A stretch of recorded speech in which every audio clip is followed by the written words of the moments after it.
যত ইস্তেগফার হতে পারে এর মধ্যে সবচেয়ে শ্রেষ্ঠতম ইস্তেগফার নাম কি? কথা কন।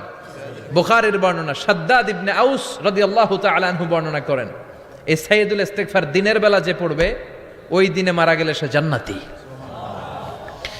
এই সাইয়্যিদুল ইস্তেগফার রাতের বেলা যে পড়বে ওই রাতে যদি ইন্তেকাল হয় ওই লোকটা জান্নাতি। মুখস্থ আছে না? কার কার মুখস্থ হাত তুলেন। মাশাআল্লাহ, তাবারাকাল্লাহ, মাশাআল্লাহ, মাশাআল্লাহ।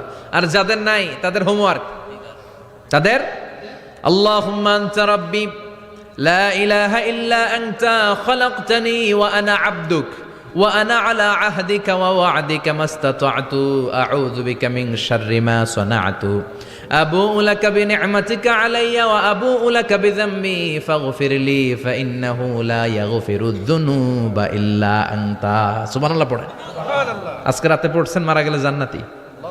চিল্লায় পড়েন না আল্লাহু আকবার। এজন্য বিশ্বনবী বলেন আমার আগের গুনাহ মাফ, পরের গুনাহ মাফ, তারপরেও প্রতিদিন আমি 70 বার তওবা ইস্তেগফার পড়ি। আজকে থেকে পড়তে রাজি আছেন তো? বেশি বেশি ইস্তেগফার পড়া যাবে না?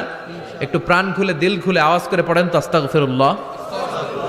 আর জোরে পড়েন আস্তাগফিরুল্লাহ। আবার সবাই পড়েন আস্তাগফিরুল্লাহ। সব সময় তওবা ইস্তেগফার যারা পড়ে তাদেরকে পছন্দ করে কে? আল্লাহ।